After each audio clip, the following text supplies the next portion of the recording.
자, 오늘 컨텐츠 시작하겠습니다. 오늘 소개해드릴 분은 어디서 이름은 들어봤는데 이 사람이 화가인지 조각가인지 예술가인지 잘 모르겠는, 어쨌든 이름은 들어본 그 사람, 미켈란젤로에 대해서 이야기를 할 겁니다. 뜻은 이분입니다. 미켈란젤로의 풀네임은 미켈란젤로 디 로도비코 부오나로티 시모니.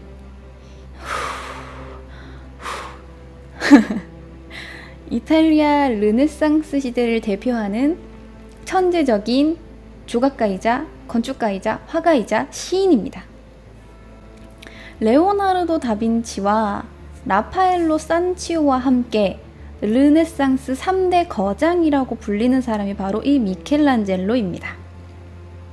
근데 그냥 거장이 아니라 어느 정도였냐면, 천재를 믿지 않거나 천재가 무엇인지 모르겠다면 미켈란젤로를 보라 라는 말이 있을 정도입니다. 천재의 표본 같은 사람이랄까? 이 미켈란젤로는 일을 하기 시작하면 잠도 몇 시간 자지 않고 오직 일만 했어요. 일만. 그래서 율리우스 2세의 동상을 만들 때도 미켈란젤로랑 3명의 주수가 함께 작업을 했는데 준비된 침대는 딱 하나. 그래서 옷도 갈아입지 않고 장화도 갈아 신지 않고 장화를 신은 채로 잤어요. 근데 그러다 보니까 다리가 부어서 나중에는 장화를 벗으려면 장화를 찢어서 벗어야 됐습니다. 그나마도 무리하게 장화를 빼다 보면 다리에 살점까지 떨어져 나올 정도였어요.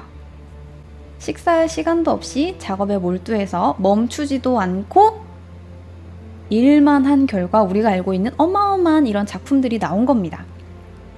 미켈란젤로는 1475년 3월 6일 이탈리아 카센티노의 카프레제라는 지역에서 태어났어요. 아버지는 루도비코 부오나로티, 피렌체에서 작은 은행을 하고 있었으나 부도가 나서 가세가 기울게 되었고, 이후에는 지방 행정관을 하다가 미켈란젤로를 낳고 나서 바로 임기가 끝났어요.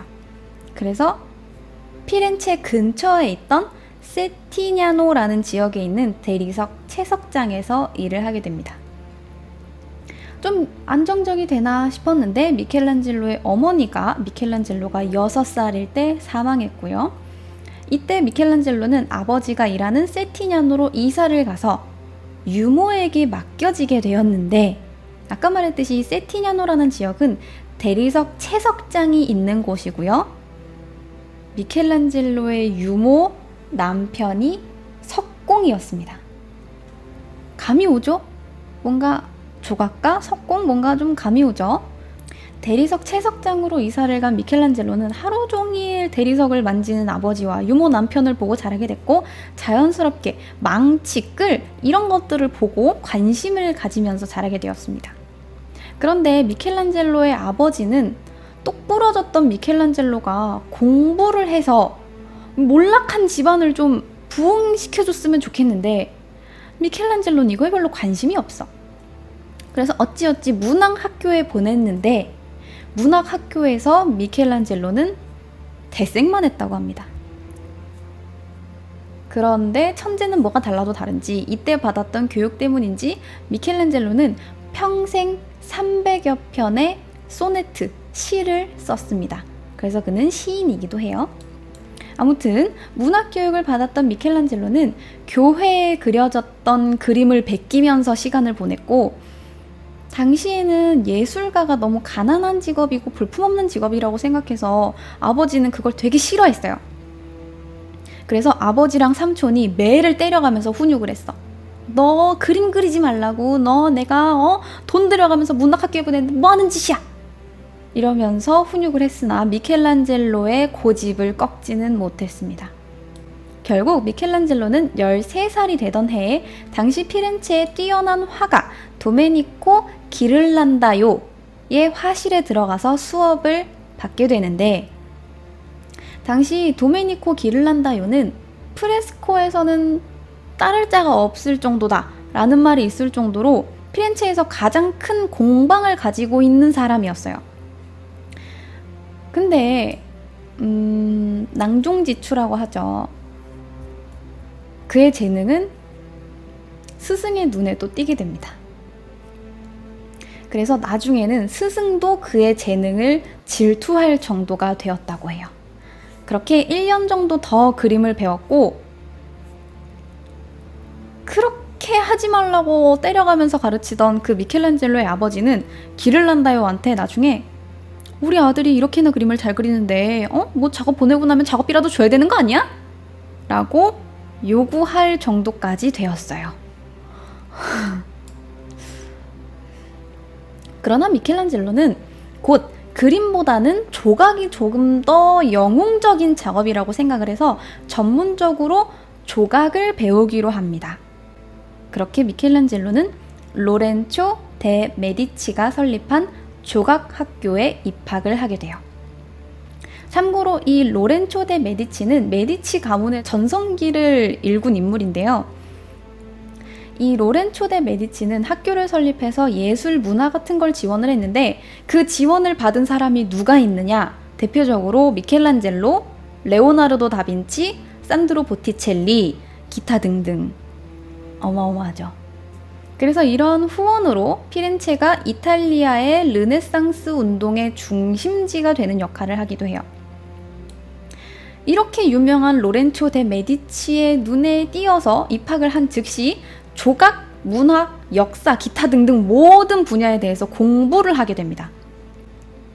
그런데 이 미켈란젤로는 어릴 때 많이 힘들어서 그랬을까? 재능이 너무 뛰어나서 그랬을까? 말투가 어마어마하게 싸가지가 없었대요. 엄청 재수 없었나 봐요.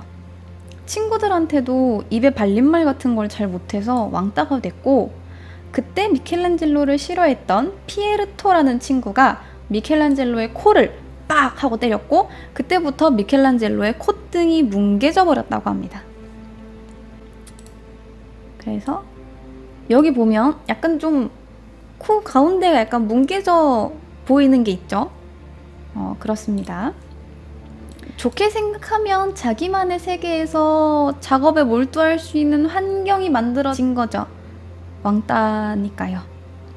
어쨌든 미켈란젤로는 14살에 로렌초 데 메디치의 후원을 받으면서 쑥쑥 커가고 있는데 1492년 그가 17살이었을 때 돌연 로렌초 데 메디치가 사망합니다. 그래서 메디치의 집에서 나와서 아버지의 집으로 돌아가게 되는데, 하지만 2년 뒤에 다시 메디치 가문에서 미켈란젤로한테 작업을 부탁하게 돼요. 오, 어떤 작업을 부탁했을까? 이 거장 미켈란젤로한테 눈사람, 야, 눈 많이 왔으니까 눈사람 좀 만들어봐. 눈이 많이 와서 눈사람이 보고 싶어서 미켈란젤로를 불러서 눈사람을 만들었어요. 돈이 좋아요. 역시 메디치 가문이에요. 어쨌든 무엇을 조각을 하든 다시 돌아온 이 메디치 가문의 후원을 등에 업은 그는 이것을 활용해서 이때 공동묘지에서 시체를 파내서 해부를 해보기도 했습니다. 뭐야, 이 사람 변태야. 왜 시체를 해부해? 라고 생각할 수 있겠지만, 지금 우리는 뭐 미술, 드로잉의 기본, 골격과 근육 뭐 이런 거 책 읽지만 이 당시에 그런 거 없었잖아요. 그러다 보니까 사람이 움직일 때 근육이 어떻게 움직이는가, 뼈가 어떻게 구성이 되어 있는가를 제대로 알기 위해서는 해부만큼 확실한 방법이 없었어. 그래서 이때 이러한 근육들을 자세하게 그리게 된 거죠. 이렇게 골격 같은 거, 네, 이런 거를 이제 시체 해부까지 하면서 열심히 했는데, 후원을 받기는 했지만 정말 그거는 내가 굶어 죽지 않으면서 조각을 할 수 있을 만큼이었고 경제적으로 나아진 건 아니었기 때문에 미켈란젤로는 성공을 하기 위해서 어떻게든 아득바득 노력하는 수밖에 없었어요. 게다가 들어오는 의뢰 같은 것도 눈사람 만들기니까 뭐 말 다 했죠. 뭐 어떡하겠어요. 자, 어쨌든 그러던 중에 메디치가 집에 있던 작은 큐피드 상을 보면서 이야기를 합니다. 혼자 중얼중얼거리는데 이거 땅에서 찾은 것처럼 만들었으면 엄청 비쌌을 텐데 라고 중얼거리는 소리를 이 미켈란젤로가 듣게 돼요. 그래서 미켈란젤로는 그 큐피드 상이랑 똑같은 조각상을 만들어서 연기를 막 쪼여서 거뭇거뭇한 걸 묻히고 땅을 파가지고 그 조각상을 땅에 묻어요. 그리고 나중에 시간이 지나서 이 땅을 다시 파요. 삽질을 한 거죠. 그래서 땅에 묻힌 채 오래 지난 것 같은 효과를 본인이 만들어냅니다. 그렇게 감쪽같이 가짜를 만들어서 한 미술작품 판매상에게 넘기게 되는데 이 미술작품 판매상이 라파엘레라는 추기경에게 200두카트에 팝니다. 그러니까 지금 돈으로 한 300만 원 정도의 이 조각상을 판 거죠. 조그만한 큐피드 조각상을. 그래서 아주 약간의 돈을 벌게 됐어요. 그런데 이 추기경님이 이 작품이 위작인 걸 눈치를 챕니다. 그래서 미술작품 판매사에게 찾아가 이 작품은 위작이니 환불해주세요 라고 이야기를 했고 돈 요만큼 쥐어본 미켈란젤로는 그 돈마저 빼앗기게 됩니다. 그러나 이것이 전화위복이 되었으니 이 위작을 샀던 추기경은 위작이어도 작품 자체가 정말 장난이 아닌 걸 알아봤기 때문에 이 추기경이 미켈란젤로를 꼭 만나고 싶어 했고 자기가 샀던 그 큐피드를 로마로 보내게 됩니다. 그러자 로마에서도 이 작품이 위작인 줄 모르고 와 정말 어마어마한 작품이다 라면서 칭찬을 했고 이 짝퉁 큐피드 사건을 계기로 미켈란젤로가 세상에 알려지게 된 거예요. 당시 미켈란젤로의 나이가 20살이었습니다. 이 큐피드 상을 로마로 보내고 미켈란젤로를 찾아간 추기경은 그를 후원하기로 마음을 먹어요. 그렇게 첫 후원자가 되어서 로마로 데려가게 됩니다. 두둥. 그리고 로마에서 우리가 아는 그것들이 그 작품들이 꽃피게 되는데 큐피드 사건이 있고 나서 2년 뒤에 미켈란젤로는 로마 바티칸에 있는 성 베드로 성당에 들어갈 작품 작업을 하게 되는데요. 이 작품이 뭐냐면 이겁니다. 여러분 보신 적 있나요? 이 작품이 그 유명한 피에타라는 작품입니다. 미켈란젤로는 당시 로마에 있던 추기경 장 드 빌에르의 커미션으로 작업을 하게 되는데 이 작품은 원래 추기경의 무덤을 장식하기 위한 용도였어요. 그래서 그의 천재성을 드러낸 첫 번째 작품이 바로 최고의 걸작인 피에타입니다. 피에타는 이탈리아어로 자비를 베푸소서라는 뜻이라고 해요. 그럼 이 피에타를 만드는데 얼마나 걸렸을까요? 작품은 1498년에 시작을 했어요. 언제 끝났느냐? 1499년. 딱 1년 걸렸어요. 몇 살에? 23살에. 23살에 이 작품을 1년 만에 뚝딱뚝딱 만들었어요. 그리고 이것을 자기 광장에 작품을 두고 갔는데 아침에 사람들이 이 피에타를 보고 감탄을 한 거야.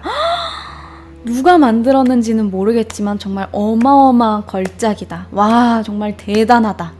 라고 칭찬을 했는데 누가 만들었는지를 몰랐기 때문에 당시에 유명했던 밀라노의 위대한 고보가 만들었을 것이다 라고 사람들이 추측을 하면서 웅성웅성거리기 시작합니다. 근데 이 이야기를 들은 미켈란젤로는 23살에 한창 이제 막 자신감 막 넘치고 내가 이 작품을 만들었어 라고 이야기하고 싶은데 사람들이 자기를 몰라주니까 고보가 누구야? 고보 누군데 내 작품을 그 사람 작품이라 그러는 거야?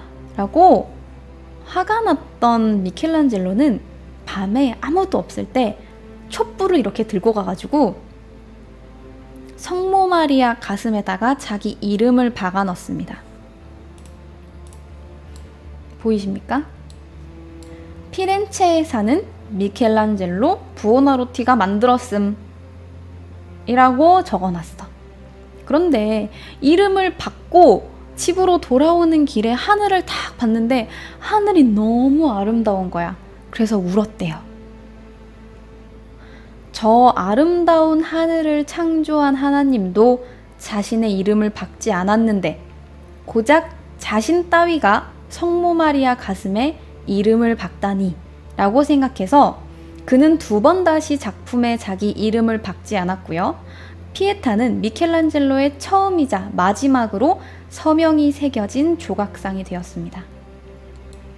그리고 이 작품이 유명해지고 많은 사람들이 이렇게 오다 보니까 말이 많아진 거야. 근데 꼭 그 중에는 쓸데없는 흠집 잡는 사람들이 있겠죠. 아니, 무슨 예수 조각하는데 보이는 건 성모 마리아밖에 없어. 저거는 성모 마리아 조각한 거 아니야? 뭐 예수가 보이지도 않아. 라고 비난을 했어요. 그런데 미켈란젤로는 딱 한마디 합니다. 나는 신의 관점에서 작품을 한다. 그리고 위에서 봤는데 성모 마리아는 조금밖에 안 보이고 한가운데 예수가 이렇게 누워있죠. 큰 그림 그린 겁니다. 예수의 입에는 약간 은은하게 미소가 띄어져 있어서 얼마나 성스러워 보이는지 옛날엔 사람들이 이 작품을 보고 울었다고 해요. 이후 이 작품은 아름답고 앳된 모습의 성모 마리아를 조각을 해서 성모 마리아의 처녀성을 강조를 했고 이 예수 손등에 못자국 박힌 것까지 다 표현해 놨거든요. 여기 보이시죠? 여기 손등에 이렇게 구멍처럼 뭐 나 있는 거 상처 나 있잖아요. 요거까지 다 표현을 해내서 후대에 다시 없을 걸작이라고 표현이 되고 있습니다. 자, 그래서 이 어마어마한 작품을 대성당, 이 성 베드로 대성당에 딱 전시를 해놨는데 1972년 정신질환을 가지고 있던 한 호주인 지질학자 라즐로 토스라는 사람이 5월 21일 성령 강림 대축일날 피에타에 뛰어올라 내가 예수다! 나의 어머니는 저렇지 않다! 혹은 나는 예수다! 나는 죽음에서 부활했다! 라면서 횡설수설하더니 망치 가지고 성모 마리아를 깨기 시작합니다. 물론 다 깨기 전에 끌려 내려오기는 했으나 성모 마리아의 코가 박살이 나고 팔이 날아가 버렸습니다. 그래서 이 모습을 보고 있던 관람객들이 허겁지겁 조각을 주워요. 그래서 집에 가져가 버렸어. 그래서 회수된 부분이 반도 안 돼요. 그런데 1976년에서야 다시 피에타를 복원을 했고요. 지금은 아크릴 방탄판으로 보호를 해서 저 멀리서만 피에타를 볼 수 있습니다. 너무 안타까운 일이죠. 이렇게 미술작품을 파괴하는 것을 반달리즘이라고 합니다. 어쨌든 이렇게 미켈란젤로의 명성이 로마에 알려지고 피렌체에서 와 스타가 나왔다 라면서 자랑스러워하고 있을 때쯤 이때 또다시 피렌체에서 의뢰가 들어옵니다. 그래서 또다시 조각상을 만들게 되어요.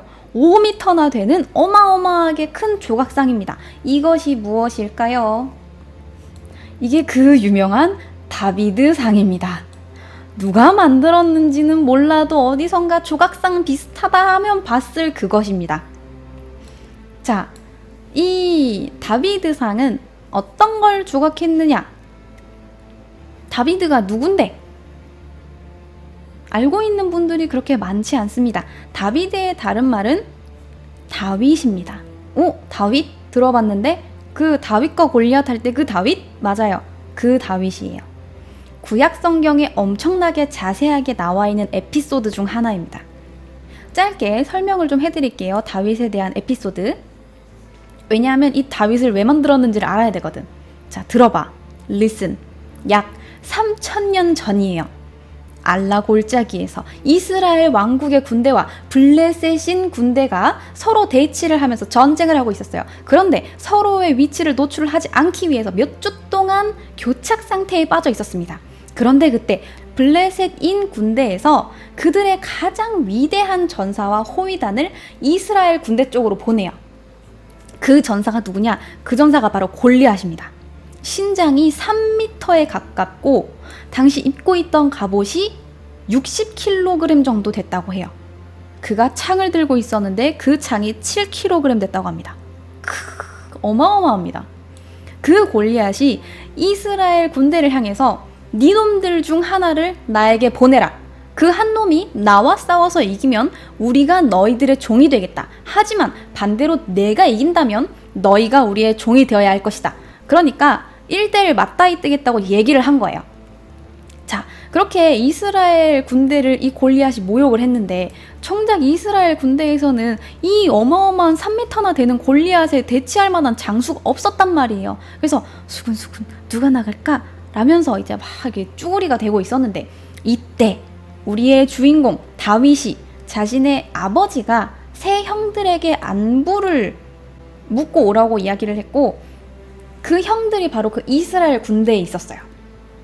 아버지가 싸준 음식을 바리바리 싸들고 엘라 골짜기로 딱 올라가는데 골짜기에 딱 도착해서 형들을 만났는데 마침 이스라엘 군대를 모욕하고 있는 그 골리앗을 본 겁니다. 그래서 옆에 있는 사람에게 이봐요. 저 블레셋인은 누구길래 하나님의 군대를 모욕한답니까? 저 블레셋인을 죽이면 어떤 포상이 내려지나요? 라고 물었고 그러자 옆에 있던 사람이 이스라엘을 모욕하러 온 놈이고 저놈을 죽이면 왕이 세금도 면제해주고 재물과 딸을 준다네 라고 이야기를 한 겁니다. 아니 공주는 무슨 죄로 맨날 포상이 되어야 하는지 면세의 유혹에 이끌렸다고 하면 난 정말 큰일 날 것 같고 하나님의 군대를 모욕한 저 나쁜 블레셋인을 처단하고자 다윗이 나섭니다.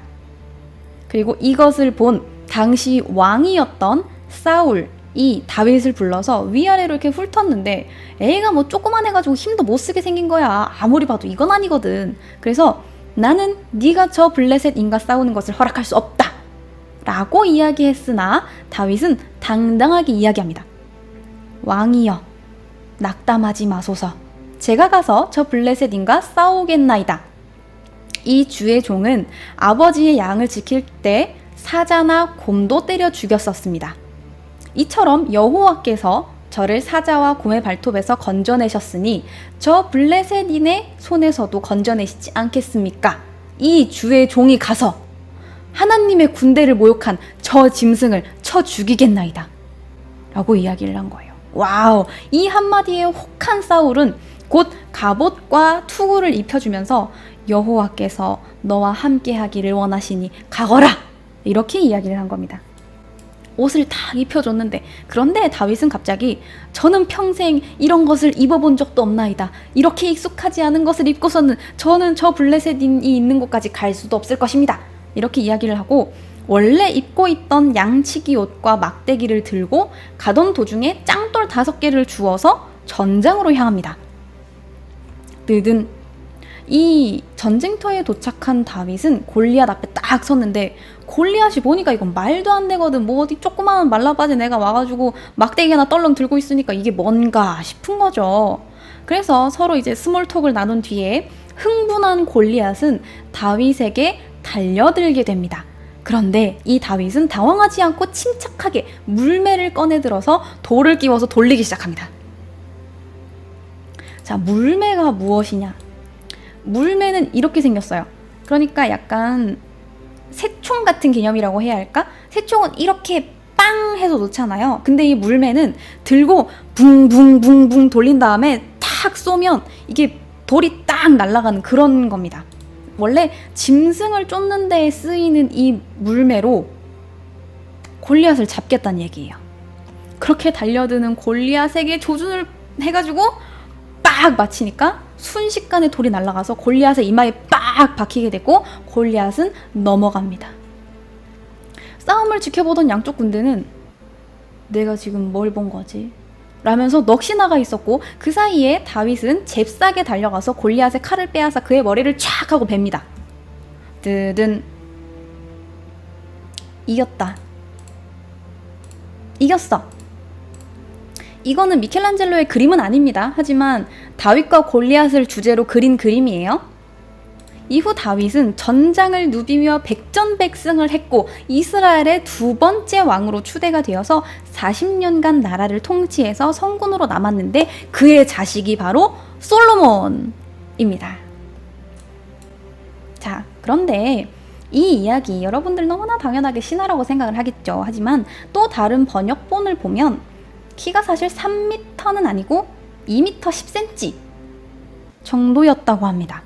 그러니까 거인증 같은 거라고 생각하면 돼요. 뭐 서장훈 씨나 뭐 그런 좀 키 크신 분들 있잖아요. 그런 분들 정도와 2m가 말도 안 되는 키는 또 아니에요. 그리고 물매 하나로 사람을 죽인 소년, 새총 같은 걸로 사람을 죽이는 게 말이 돼? 라고 생각하겠지만 물매는 비거리가 400m 정도 된다고 해요. 그리고 100m 정도 떨어져서 사람을 맞히면 이 사람을 즉사시키거나 불구로 만들 수 있을 정도라고 합니다. 그리고 물매의 속도가 최고 240km 정도까지도 나온대요. 그런데 다윗은 그 정도까지도 안 됐다고 생각을 해도 시속 100km는 넘었을 거야. 자, 그리고 물매를 잘 던지는 사람은 나는 새도 맞힐 정도로 적중력이 또 뛰어났다고 해요. 그리고 보통 물매는 양치기들이 짐승에게서 양들을 지키기 위한 수단이었으니 이 다윗도 꽤 많이 던져봤을 거고, 그러니까 당시 또 싸움터에 있던 그 돌은 이게 또 어마어마하게 밀도가 높은 짱돌이라고 해요. 근데 그 짱돌을 원심력으로 붕붕붕붕붕붕 돌려가지고 눈앞에 2m가 넘는 표적이 있었고, 달려오니까 근거리에서 이걸 그냥 돌려서 시속 100km가 넘는 속도로 그냥 던져버린 겁니다. 여러분들이 야구 선수가 던지는 짱돌을 이마에 맞았다고 생각하시면 돼요. 2m고 3m고 필요 없어. 그냥 하나님 곁으로 가는 거예요. 그냥 깨지는 거예요. 이건 그냥 죽는 거야. 아무튼 이러한 내용을 기반으로 이 다윗이 골리앗과 싸우기 직전의 모습이 바로 이 다비드상입니다. 근데 이 원래 다비드상은 오페라 델 두오모, 그러니까 한 대성당 위원회에서 성당의 부벽 있죠. 원래 스테인드 글라스 같은 거 있는데 성당 벽이 보면 성당 벽이 매끄럽지 않잖아. 창문 밑에 보면 이렇게 돌같이 해가지고 이렇게 만들어 놓은 그런 거 있잖아요. 거기를 장식하기 위해서 만들어 달라고 했던 게 바로 이 다비드상이었는데, 왜 굳이 다비드상이어야 했느냐, 왜 다윗이어야 했느냐 면 골리앗을 물리친 이 다비드처럼 압제로부터 시민이 자유를 쟁취한 이 피렌체를 나타내기 위한 의도였습니다.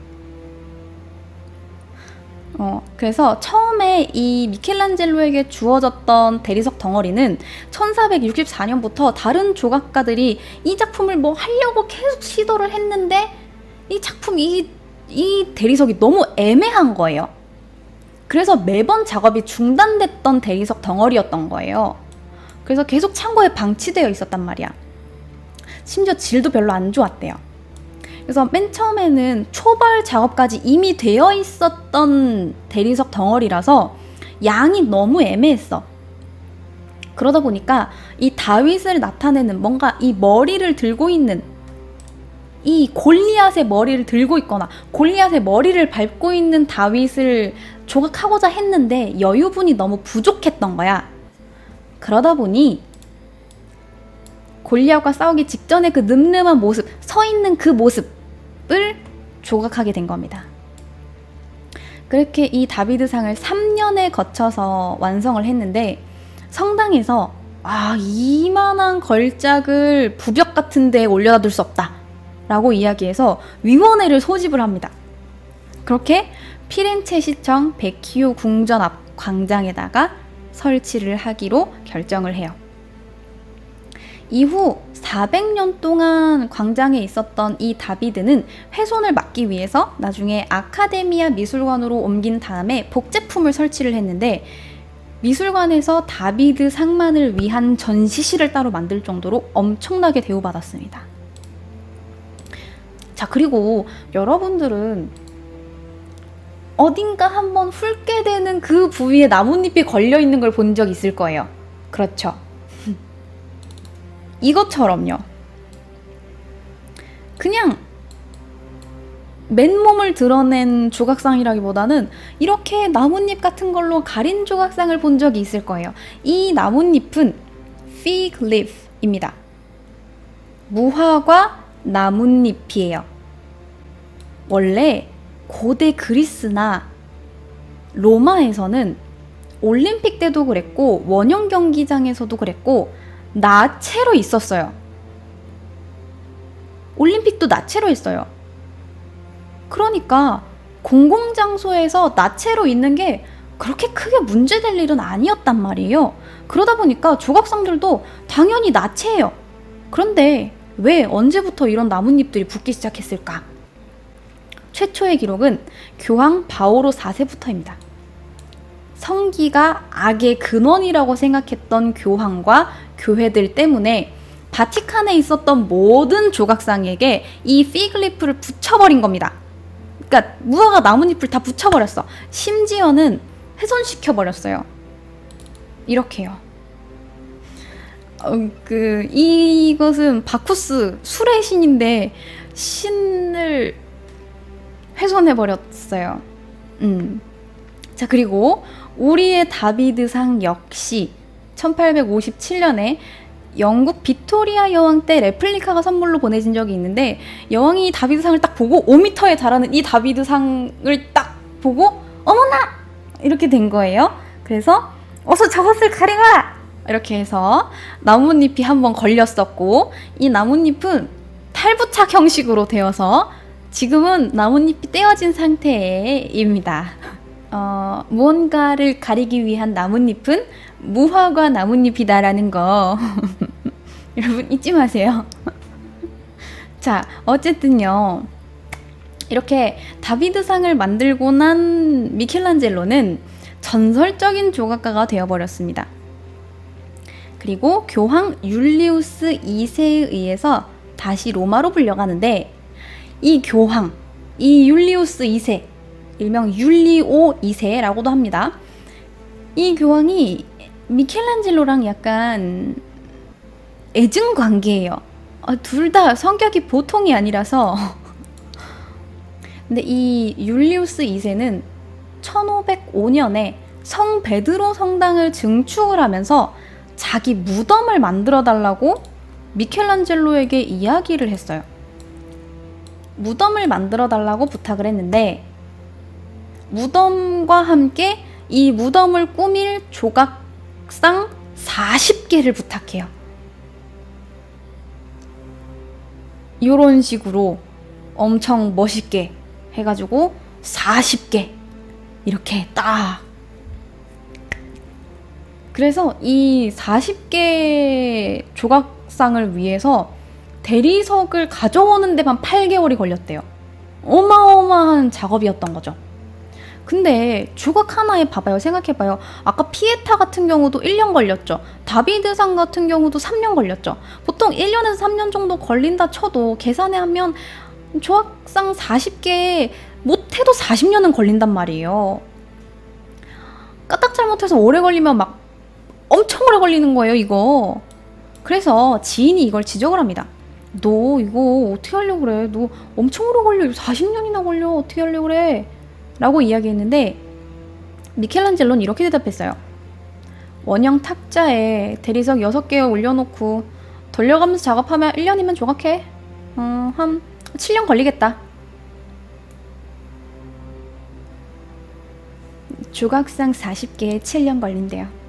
자, 그도 그럴 게 미켈란젤로는 조각이란 불필요한 부분을 제거해 나가는 것, 것이라고 이야기했어요. 그러니까 미켈란젤로가 돌을 보면 그 안에 갇혀있는 형태가 보이고 그 형태를 자유롭게 해주기 위해서 불필요한 부분을 조금씩 깎아나가는 과정이라고 생각을 했던 거예요. 자, 하지만 작업에 착수를 하던 중 둘 사이에 문제가 있어서 아까 이야기했듯이 둘 다 성격이 보통이 아니라서 둘이 막 싸우고 미켈란젤로는 교황의 무덤을 완성하지 않고 피렌체로 가버렸어요. 그런데 이 도착한 피렌체에서 어마어마한 세기의 대결이 벌어졌으니 그것이 바로